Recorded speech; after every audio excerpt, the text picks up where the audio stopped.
दोस्तों, जो कुछ भी बीती रात बांग्लादेश में हुआ वो बेहद गलत हुआ और वो हम सभी ने देखा कि आखिरकार कैसे बांग्लादेश ने भारत के प्रति और हिंदुओं के प्रति अपने भीतर जहर भर रखा है।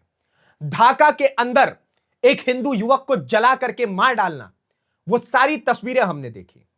2 न्यूज चैनल के दफ्तर को जला देना और साथ ही 30 पत्रकारों को जान से मारने की कोशिश।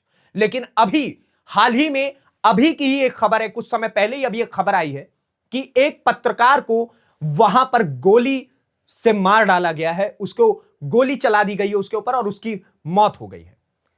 बांग्लादेश के अंदर जो कुछ भी हो रहा है उस पर भारत को विचार अब जल्द ही करना होगा, क्योंकि बांग्लादेश के अंदर ये जो कैंसर फैल रहा है, कोई बड़ी बात नहीं है कि वो फैलते फैलते हमारे देश तक पहुंच जाए, क्योंकि हिंदुओं के प्रति तो उनका जहर है ही। और साथ के साथ बीते कुछ ही दिनों के अंदर कई बार नॉर्थ ईस्ट को काटने के स्टेटमेंट्स बांग्लादेशी नेताओं की तरफ से, वहां के प्रोटेस्टर्स की तरफ से, साथ के साथ बांग्लादेश के अंदर जो भारत का दूतावास है उसके अंदर घुसने तक की धमकी दी गई है, हमारे ब्यूरोक्रेट्स तक को धमकी दी गई है। तो ये सारी चीजों के ऊपर भारत को एक्शन लेना अब जरूरी पड़ गया है। मैं आपको पूरी खबर अब जो नए अपडेट्स के साथ आए हैं वो मैं आपको बताता हूं कि आखिरकार बांग्लादेश को ये लोग ग्रेटर बांग्लादेश क्यों बनाना चाहते हैं और भारत के ऐसे कौन कौन से राज्य हैं जो ग्रेटर बांग्लादेश की लिस्ट में आएंगे, वो मैं आपको पूरी खबर बताता हूं। लेकिन उससे पहले आप मेरा परिचय जानिए। नमस्ते, मेरा नाम नीतीश ठाकुर है और आप न्यूज पेटी देखना शुरू कर चुके हैं। सबसे पहले आप ये देखिए कि एबीपी न्यूज ने इस रिपोर्ट को छापा है, जिसमें एबीपी न्यूज ने बताया हुआ है कि बांग्लादेश में नहीं थम रहा है बवाल। प्रदर्शनकारियों ने पूर्व शिक्षा मंत्री के घर को फूंक दिया है। पूर्व शिक्षा मंत्री कौन? जब आज से कुछ समय पहले वहां पर शेख हसीना की सरकार थी तो उनके पार्टी के जो शिक्षा मंत्री थे उनके घर को बांग्लादेशियों ने अब जला दिया है और बवाल की तस्वीरें धीरे धीरे करके बढ़ती ही चली जा रही है।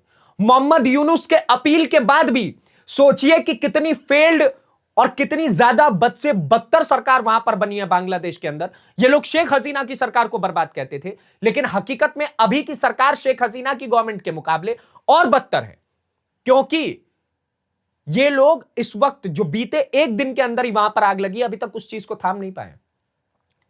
मोहम्मद यूनुस इस बात को कंडेम कर चुके हैं कि जो हो रहा है गलत हो रहा है, इस चीज को रोकिए, लेकिन कोई मोहम्मद यूनुस की बात नहीं मान रहा है। वैसे हालांकि बात मानेगा भी कोई क्यों? क्योंकि वो तो सिर्फ और सिर्फ ट्रंप के पुतले हैं। उनकी उंगलियां जिस प्रकार से ट्रंप की हिलती है उस हिसाब से मोहम्मद यूनुस हिलते चले जाते हैं, नाचते चले जाते हैं। यह इस वक्त बांग्लादेश में हो रहा है। आप देखिए, भीड़ ने बांग्लादेश के पूर्व गृह मंत्री के घर को फूका। बांग्लादेश में शेख हसीना के विरोधी नेता उस्मान हादी की मौत के बाद ढाका सहित कई शहरों में हिंसा भड़क उठी है। प्रदर्शनकारियों ने पूर्व शिक्षा मंत्री मोहिबुल हसन चौधरी के घर में आग लगा दी है। आगे की एक और खबर आप देखिए, जिसमें बांग्लादेश में हिंसा के लिए कोई जगह नहीं और हिंदू युवक की हत्या पर यूनुस प्रशासन ने चुप्पी तोड़ी है। सरकार ने देश के जाने माने अखबारों द डेली स्टार, प्रोथोम आलो और न्यूज एज के पत्रकारों के साथ एकजुटता भी जाहिर की है। यानी कि जितने भी वहां पर बड़े बड़े न्यूज चैनल्स हैं, न्यूज एजेंसियां हैं, वहां की जो पत्रिकाएं हैं, अखबार हैं, उन सभी के साथ सरकार ने बोला है कि हम आपके साथ खड़े हैं, आपके पत्रकारों के साथ खड़े हैं। लेकिन हकीकत तो उलट करके आ रही है हमारे सामने कि वहां पर पत्रकारों को गोली मार दी जा रही है, उनकी हत्या की जा रही है। आप देखिए किस प्रकार से वहां पर प्रोटेस्ट हो रहा है। ये किस एंगल से आपको ये पूरी तस्वीर मुझे ये बताइए कि ये प्रोटेस्ट लगता है। इनके हाथ में पत्थर है, हर जगह ईंट रोड़े पत्थर पड़े हुए हैं, इनके हाथ में डंडियां हैं जिससे लोगों को मार पीट रहे हैं। क्या ये एक प्रोटेस्ट हो सकता है? ये लोग किसी एक व्यक्ति की, किसी एक आतंकवादी सोच के व्यक्ति की, वो भारत विरोधी सोच का आदमी था, उस सोच के व्यक्ति को बचाने के लिए क्या कर रहे हैं? कई और लोगों की जान ले रहे हैं। एक तो चला गया इनका, अब ये उसके बदले में कई और बांग्लादेशियों की जान ले रहे हैं। आप आगे पढ़िए क्या कह रहे हैं। जो गुस्से वाली भीड़ द्वारा दफ्तरों में तोड़फोड़ और आग लगाने से बाल बाल बच गए थे। सरकार ने कहा, हम आपके साथ हैं। आपके साथ हुई दहशत और हिंसा के लिए हमें बहुत अफसोस है। दहशत के सामने भी देश ने आपकी हिम्मत और मजबूती देखी है। पत्रकारों पर हमला सच पर हमला है। हम आपके साथ आपको पूरे न्याय का भरोसा दिलाते हैं। अब देखिए, यूनुस साहब इतने लाचार पड़ गए हैं, इतने व्यर्थ हो चुके हैं इस वक्त ये, कि ये अपने ही देश के पत्रकारों को नहीं बचा पा रहे हैं। उन पत्रकारों का कोई दोष नहीं। उन पत्रकारों ने तो यह भी नहीं बोला होगा कि जी हम भारत के साथ हैं, लेकिन फिर भी उनके ऊपर ईंट पत्थर बरसाए गए। पूरे के पूरे दफ्तर को जला करके खाक कर दिया गया।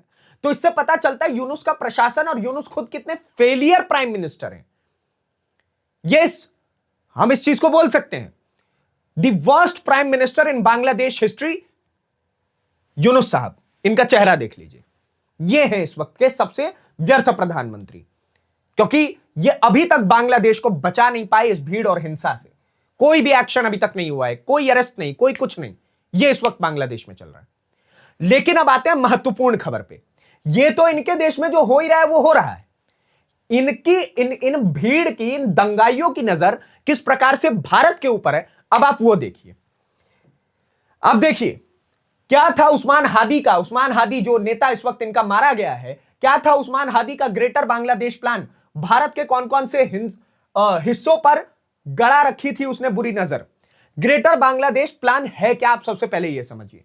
इसमें साफ तरीके से लिखा हुआ है ग्रेटर बांग्लादेश एक विवादास्पद राजनीतिक और भौगोलिक अवधारणा है जो एक ऐसे विस्तारित बांग्लादेश की कल्पना करती है जिसमें भारत और म्यांमार के कुछ हिस्सों को शामिल किया गया है। इनका कहना है कि ग्रेटर बांग्लादेश एक ऐसा प्लान है कि वो चाहते हैं कि बांग्लादेश को और बड़ा किया जाए, विस्तार किया जाए उसका, और उसके लिए इन्होंने म्यांमार जो कि हमारा एक और पड़ोसी मुल्क है, और साथ ही भारत, उसके कई सारे हिस्सों को कब्जाने की बात सोचते हैं ये लोग।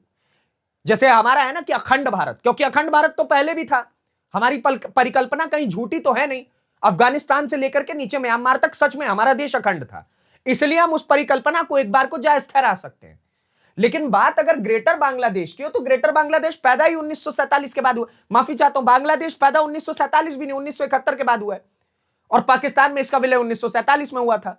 तो इसकी खुद की जब इसका कोई खुद का वजूद नहीं है तो ग्रेटर बांग्लादेश जैसी कोई चीज होनी नहीं चाहिए। लेकिन फिर भी इसके ये जो कुछ फालतू के नेता हैं उस्मान हादी, उनकी सोच यही कहती है। आगे आप देखिए, ये कह रहे हैं कि अगस्त 2025 में इस विषय ने तब अधिक तूल पकड़ा जब ढाका यूनिवर्सिटी में एक प्रदर्शनी के दौरान इस तरह का एक मानचित्र दिखाया गया।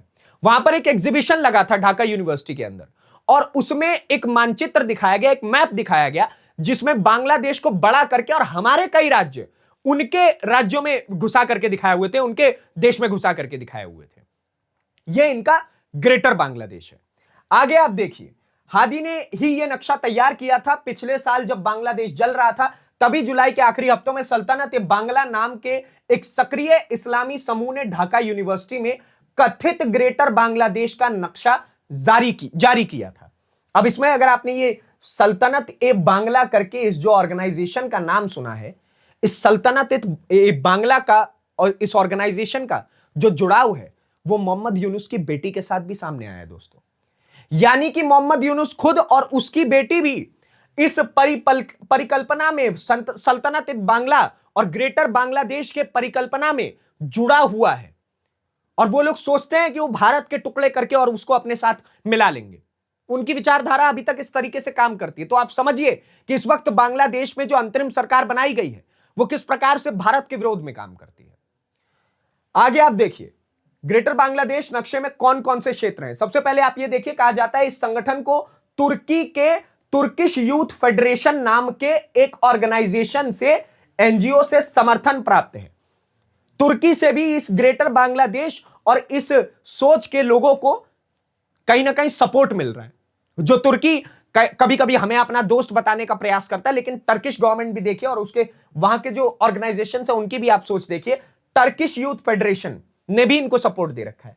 आगे आप देखिए, इस संगठन से मोहम्मद यूनुस की बेटी के संबंध रहे हैं, इसी संगठन से। साथ ही इस नक्शे में म्यांमार का आराकान क्षेत्र और भारत के एक बड़े हिस्से को शामिल किया गया था, जिसमें कौन कौन से राज्य है। सबसे पहले है पश्चिम बंगाल। उसके बाद आप देखते रहिएगा, नोटिस करिएगा नामों को। पश्चिम बंगाल ये क्यों लेना चाह रहे हैं? ताकि इनको एक बड़ा और कॉरिडोर मिल जाए। साथ ही अगर ये पश्चिम बंगाल लेंगे तो हमारा सेवन सिस्टर्स से नाता खत्म। आप इस चीज को समझिए कि पश्चिम बंगाल को लेने के लिए ये लोग इतने उतावले हैं कि ये लोग अभी से ही, और ना केवल अभी से, शुरुआत से कहीं ना कहीं पश्चिम बंगाल के अंदर तारों के नीचे से घुसते आए हैं। तो ये ग्रेटर बांग्लादेश को कहीं ना कहीं इंप्लीमेंट करना चाहते हैं उस प्लान को। आगे आप देखिए, झारखंड भी इसमें है, त्रिपुरा भी है, असम भी है, बिहार, ओडिशा और अन्य पूर्वोत्तर राज्य भी शामिल हैं इनकी इस सोच में। ये सोचते हैं झारखंड अपने साथ में ले लेंगे, त्रिपुरा ले लेंगे, असम ले लेंगे, बिहार ले लेंगे, और इन्हें इस चीज के बारे में नहीं पता है कि जब ये बिहार की बात करते हैं, पश्चिम बंगाल, असम, त्रिपुरा की बात करते हैं, तो सबसे पहले इनको पता होना चाहिए असम में गवर्नमेंट किसकी है। हेमंत बिस्वा शर्मा। थूर देंगे पकड़ के, थूर देंगे। हमारे बिहार में बोला जाता है थूर दिया जाएगा पकड़ के। बिहार में आओगे, बिहार के लोग तो उनके तो हर घर में हथियार पड़ा हुआ है, तो ये पता नहीं किस सोच से तुम बोल देते हो कि तुम बिहार को अपने साथ ले लोगे। ये इनका ग्रेटर बांग्लादेश प्लान है। आगे आप देखिए, सल्तनत बांग्ला का नाम बंगाल सल्तनत से लिया गया है, जो कि एक स्वतंत्र मुस्लिम शासित साम्राज्य हुआ करता था, जिस पर 1352 से 1538 ईस्वी के बीच शासन किया गया था। उस दौर में इस सल्तनत के अंतर्गत वर्तमान पूर्वी भारत और बांग्लादेश के कुछ हिस्से आते थे। उस समय के सल्तनत बांग्ला से ये सोच रहे हैं कि अब बांग्लादेश को फिर से ग्रेटर बांग्लादेश बना देंगे। जो जो लोग इनके सपोर्ट में खड़े हैं, उसमें सबसे पहला नाम आता है पाकिस्तान का। पाक का नाम आता है इसमें, ठीक है। पाकिस्तान के खुद के पास खाने के लिए रोटी नहीं। अभी आपने हमारी हाल ही में एक वीडियो देखी होगी जिसमें हमने बताया है कि कॉन्डम वो लोग सस्ते नहीं करवा पा रहे हैं, और ये लोग सोचते हैं कि ये लोग भारत तोड़ देंगे, भारत के टुकड़े टुकड़े कर देंगे। बांग्लादेश की स्थिति आप देख ही रहे हैं, आंतरिक स्थिति नहीं संभाल पा रहे हैं। खाने को अनाज नहीं है बांग्लादेश के पास भी, हकीकत में देखा जाए तो, लेकिन बातें बड़ी बड़ी करनी है बांग्लादेश को, बातें बहुत बड़ी बड़ी करनी है। और वहां का नेता कौन होगा? उस्मान हादी जैसा, जो कि अपने ही देश के टुकड़े टुकड़े कर रहा है। हकीकत में देखा जाए तो अपने ही देश को जला रहा है, मरने के बाद भी जला रहा है। सोचिए किस प्रकार का नेता रहा होगा उस्मान हादी, और उसके जो समर्थक है वो किस प्रकार के लोग हैं कि हिंदू युवक को पेड़ से लटका करके जला करके मार दे रहे हैं। ये इस वक्त बांग्लादेश की स्थिति है। और अभी के अगर हम अपडेट्स की बात करें तो एक पत्रकार को गोली मारकर उसकी हत्या कर दी गई। 4 और पुलिसकर्मियों को घायल कर दिया गया है बुरी तरीके से। अस्पताल में हैं वो लोग, इस वक्त जिंदगी और मौत से लड़ रहे हैं। तो जो बांग्लादेश इनसे संभाल नहीं पा रहा है, ये ग्रेटर बांग्लादेश की प्लानिंग कहां से लेकर के चल रहे हैं? बेहद गलत चीज है ये।